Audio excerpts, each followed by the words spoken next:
You wanted a juicy video, I will bring you a juicy video. The people have spoken. My name's Chris and I teach French, and in this video I will reveal to you some awful truths about the language industry that only a language industry insider can know.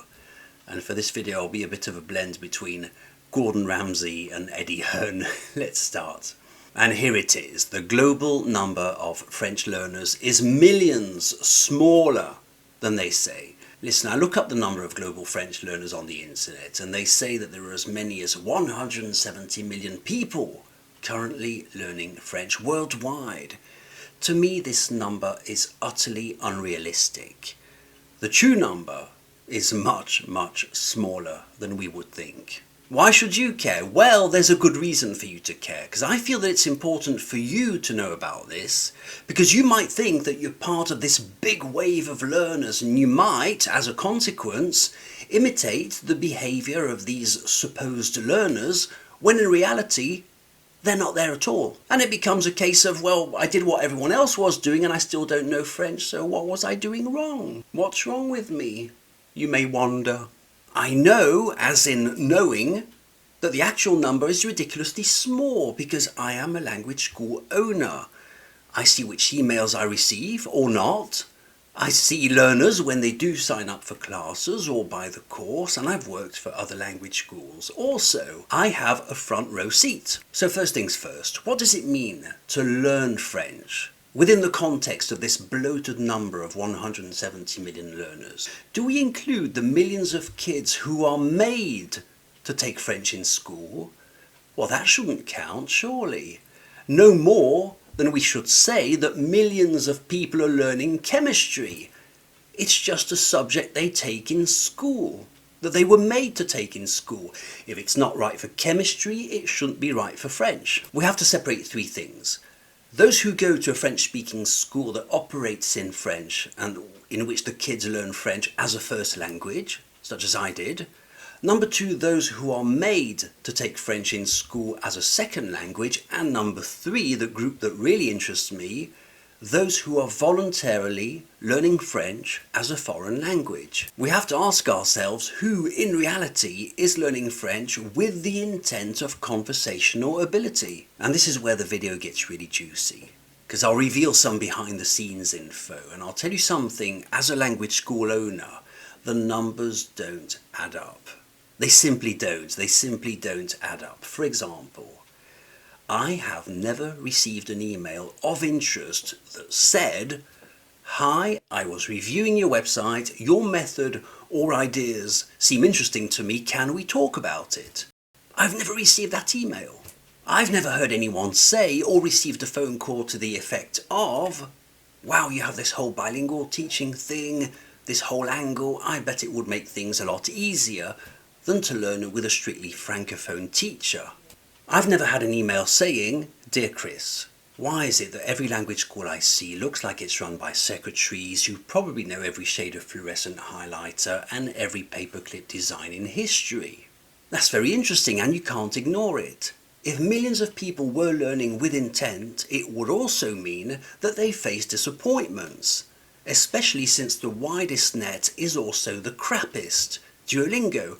It would be impossible for serious learners not to make that initial mistake and not to start looking for better solutions. Millions get caught, thousands try to extract themselves, hundreds look for solutions that work, and at least tens end up my way. Because those people want a rigorous, no bullshit alternative, or at least they should, but it's not happening. Are you seeing how abnormal these numbers are? And I'll give you some more behind the scenes info, because it's not just about emails. If these millions of learners truly existed, they would type in Google certain specific queries, which I have ready-made and prepared on my website for the express purpose of catching these disappointed learners. In other words, the thing that you typed in Google when your French was going nowhere should bring you to my website, because I have a blog post for it with a solution. But if no one types it, it means there's not a problem. For example, I need a French teacher who knows English. That query. I have that search term listed for my website. it leads you straight to the blog post with the solution, and it says, yes, I can do that. Never has anyone ever typed that and found me. This SEO phrase has been up for years. It has been searched 0 times according to my stats. It gets crazier still. I have a total of 240 blog posts on my website that all relate to high intense French learning. More extraordinary still, I can look a person in the eye and say, if you do what I advise, I can make of you a French speaker. It's a certainty waiting to happen. It's not maybe, it's a certainty. As sure as you got your driver's license, I can make of you a speaker of French. Where are the people who want this? It's a certainty waiting to happen. Where are the people? I also know another thing. I have occasionally seen people get really good at French. And I also saw the grit and the commitment it took. I've seen many give up and a small percentage succeed. The behavior displayed by those who succeed is, in the strictest sense of the word, exceptional, which would make learning French an exceptional activity for exceptional people. Do you find all of this as weird as I do? Because here I am, a rare case of balanced bilingualism, the whole linguistic and cultural background thing, a bilingual curriculum that works, a go-getter attitude, a product that was designed to make French happen, WeCommunicate.com, that's why it exists. It exists to make French happen. University qualifications, which, by the way, is very, very rare in this field. Thousands of views on my videos, eyeballs on the product, and no one writes in to say, wow, your thing seems to solve a problem here. Can we talk about this? The conclusion to this video is, and I would like you to understand, that almost no one is learning French.